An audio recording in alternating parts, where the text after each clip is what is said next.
Welcome to the Kumar Dev education में अपने channel में आपका स्वागत करता हूँ। हम आपके लिए आज एक कहानी लेकर आए हैं, दूध की कीमत, जिसके लेखक है मुंशी प्रेमचंद। भगन की हुकूमत साल भर तक कायम रही, फिर छिन गई। बच्चे का दूध छुड़ा दिया गया। अब ब्राह्मणों ने भंगी का दूध पीने पर ऐतराज़ किया। अब बड़े बड़े शहरों में दवाइयाँ और नर्सें सभी नज़र आती है, लेकिन देहातों में अभी तक जच्चा खाना, रफीसत ए कादिम की तरह भंगनियों के ही दरिया ए इख्तियार में है, और एक सरसरा ए दराज तक इसमें इस्तेलाह की कोई उम्मीद नहीं है। बाबू महेश नाथ अपने गांव के ज़मींदार थे, तालीम याफ्ता भी थे। जच्चा खाना की इस्तेलाह की ज़रूरत को भी तस्लीम करते थे, लेकिन अमली मुस्कुरात को क्या करते। देहात में जाने को कोई नक्श राजा भी हुई तो ऐसा मुआवजा तलब किया कि बाबू साहब को सर झुकाकर चले आने के सिवा कोई तकवीर न सूझी। डेयरी डॉक्टर के पास जाने की हिम्मत ही क्यों कर हो सकती है। उसका हक हुल खिदमत तो गलीबान बाबू साहब की निस्बत में खियत बे होने पर भी पूरा होता। आखिर जब 3 लड़कियों के बाद ये चौथा लड़का पैदा हुआ तो फिर वही गौडर की बहू बच्चे पेस्तर रात ही को पैदा होते हैं। चुनाचे आधी रात को बाबू साहब के चपरासी ने गौडर की हक लगाई। चमारों की टोली जाग उठी। गौडर के घर में उस रोज़ एक सईद की महीनों से तैयारी थी। कायदा था तो यही कि कहीं बेटी ना हो जाए, नहीं तो वो ही बांधा हुआ रुपया और वही एक साड़ी मिलकर रह जाएगी। इस मसले में मियाँ बीवी में बार बार तबादला ख्यालत हो चुका था। शर्त लग चुकी थी। गौडर की बहू कहती थी कि अगर अब के बेटा ना हुआ तो मुँह न दिखाऊंगी। हाँ, मुँह ना दिखाओ। और गौडर कहता है कि देखी बेटी होगी और बीच खेत बेटी पैदा होगी, बेटा पैदा होगा तो मूछ मुंडवा लूँगा। शायद गौडर समझता था कि इस तरह भंगन में मुखालिफान जोश पैदा करके वो बेटे की आमद के लिए रास्ता तैयार कर रहा है। भंगन बोली, अब मुंडवाले मूछे डाडी जा। कहती थी बेटा होगा, पर सुनते ही नहीं, अपनी रट लगाए। खुद तेरी मूछें मुंडवाएगी, खूटी तक तो रखूँ नहीं। गौडर ने कहा, अच्छा मुंडवा लेना भाई मानस। मूछें फिर निकले ही नहीं। तीसरे दिन ज्यों की त्यों है, मगर जो कुछ मिलेगा उसमें से आधा रख लूँगा, कह देता हूँ। भंगन ने अनूठा दिखाया और अपने 3 महीने के बच्चे को गौडर के सब फूद कर सिपाही के साथ चल दी। गौडर ने पुकारा, अरे सुन तो वहाँ भागी जाती है, मुझे भी तो रोशन चौकी बजाने जाना पड़ेगा। भगन ने दूर से ही कहा, तो कौन बड़ी मुश्किल है, वही धरती पर लेटा देना और रोशन चौकी बजाना। मैं आकर दूध पिला दिया करूँगी। महेशनाथ के यहाँ अब के भंगन की खूब खातिर की गई। सुबह को हीरा मिलता, दोपहर को पूरिया और हलवा, तीसरे पहर को फिर और रात को फिर और गोडर को भी भरपूर परासा मिलता था। भंगन अपने बच्चे को दिन भर में 2 बार से ज़्यादा दूध न पिला सकती, उसके लिए ऊपर का दूध मुहैया कर दिया जाता। भंगन का दूध बाबू साहब का बच्चा पीता था और यह सिलसिला 12 दिन भी बंद न हुआ। मालकिन मोटी ताजी औरत थी। अगर अब भी कुछ ऐसा इत्तेफाक ही कि दूध ही नहीं, तीनों लड़कियों की बार इतने इफरात से दूध होता था कि लड़कियों को बदहजमी को जाती थी। अब की एक बूंद नहीं। भंगन जनाई भी थी और दूध पिलाई भी। मालकिन ने कहा, भंगन हमारे बच्चे को पाल दे, फिर जब तक जिए बैठी खाती रहना। 5 फीते माफ़ी दिलवा देंगी, तेरे पोते तक खाएंगे। और भंगन का लाडला ऊपर का दूध हजम ना कर सकने के बाइस बार के करता और रोज़ बरोज़ लगातार होता था। भंगन कहती है, मुंडन के झूठे लूँगी, बहू जी कहे देती हूँ। बहू जी हाँ हाँ जोड़ लेना, कई धमकाती क्यों है, चांदी के लेडी या सोने के।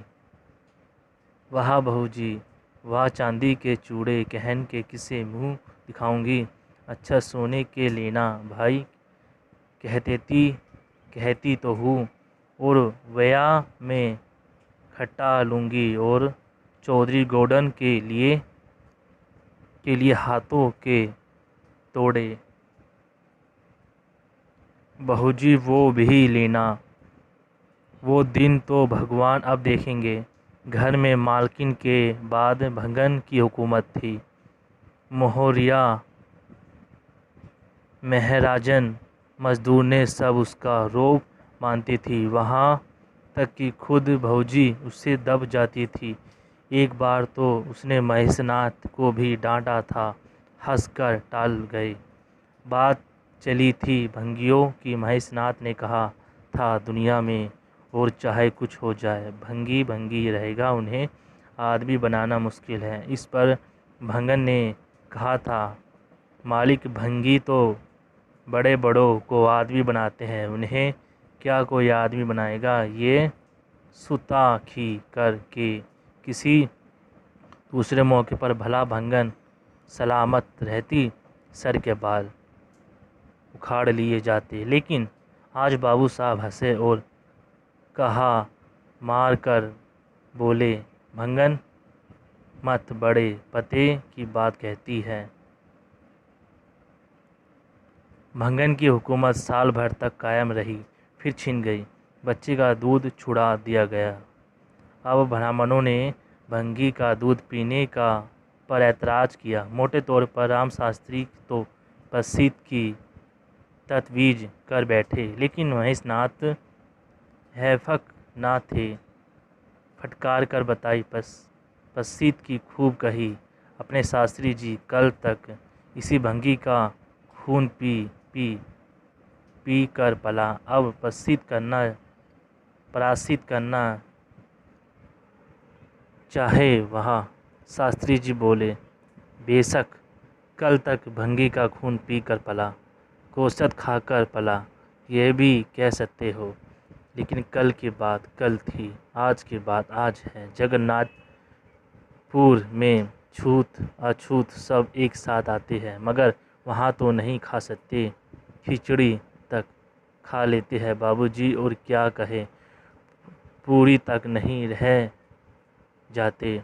लेकिन अच्छे हो जाने पर तो नहीं खा सकते। तो उसके अयानी ये है कि धर्म बदलता रहता है, कभी कुछ कभी कुछ। और क्या, राजा का धर्म अलग, प्रजा का धर्म अलग, अमीर का धर्म अलग, शराबी का धर्म अलग। राजा महाराजे जो चाय खाए उसके साथ चाहे खाए, जिसके साथ चाहे शादी ब्याह करें, उनके लिए कोई कैद नहीं। राजा है मगर हमारे और तुम्हारे लिए तो कदम कदम पर बंदिशें है। इसका धर्म प्रसिद्ध ना तो हुआ, लेकिन भंगन से उसकी सल्तनत छीन ली गई। बर्तन, कपड़े, अनाज इतनी करस्त से मिले कि वो अकेली ना रह जा सकी, और सोने के चूड़े भी मिले, और एक के बदले 2 नई खूबसूरत साड़ियाँ। मालूम ही नैन सुख की नहीं, जैसी लड़कियों की बार मिली थी। उस साल चेचक का जोर था। गॉर्डन पहले ही जद में आ गया। भंगन अकेली ही रह गई, मगर काम ज्यों का त्यों चलता रहा। भंगन के लिए गॉर्डन उतना जरूरी ना था जितना गॉर्डन के लिए भंगन। लोग मुस्तिर थे कि भंगन अब गई। अब कई फूला भंगी से बातचीत हुई। फूला चौधरी आए, लेकिन भंगन नहीं कहीं ना आई। जहाँ तक कि 5 साल गुजर गए और मंगल दुबला, कमज़ोर और दाइम उल मर्ज रहने पर दौड़ने लगा। माँ का दूध नसीब ही ना हुआ। टाइम उल मर्ज क्यों ना होता। एक दिन भंगन महेशनाथ के मकान का परनला साफ कर रही थी। महीनों से गलाजत जमा हो गई थी। आंगन में पानी भरने लगा था।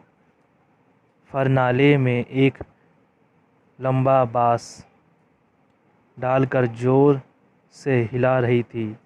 पूरा दाहिना हाथ पारने के अंदर था कि यकायक उसने चिल्लाकर हाथ बाहर निकाल लिया, और उसी वक्त एक लंबा सा काला सांप परनले से निकलकर भागा। लोगों ने दौड़कर उसे तो मार डाला, लेकिन भंगन को ना बचा सके। ख्याल था कि पानी का सांप है, ज़्यादा जहरीला ना होगा, इसलिए पहले कुछ गलफ्त की गई। जब जहर जिस्म के पेस्ट हुआ और लहरें लगने लगी, तब पता चला कि पानी का सांप नहीं, काला सांप था। मंगल अब यतीम था। दिन भर महेश बाबू के दरवाजे का मंडलाया करता। घर में इतना झूठा बसता था कि ऐसे 10-5 बच्चे सैर हो सकते थे। मंगल का कोई तकलीफ ना थी। हाँ, दूर ही उसे मिट्टी के एक सुरोखे में खाना डाल दिया जाता, और गांव के लड़के उसे दूर दूर रहते थे। ये बात उसे अच्छी ना लगती थी। जब लोग अच्छे अच्छे बर्तनों में खाते हैं, उसके लिए मिट्टी के सकोरे, यूँ इस तारीफ का मुतलक एहसास ना होता। लेकिन लड़के उसे चिढ़ा कर इस इज्जत के एहसास को सहन पर चढ़ाते रहते थे। मकान के सामने एक नीम का दरख्त था।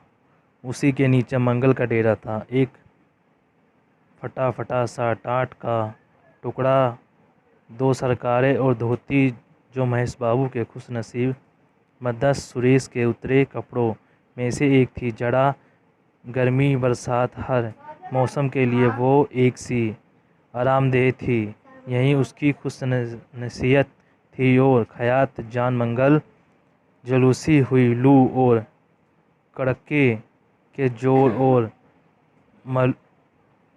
मूसलाधार बारिश में जिंदा था और दुरुस्त था।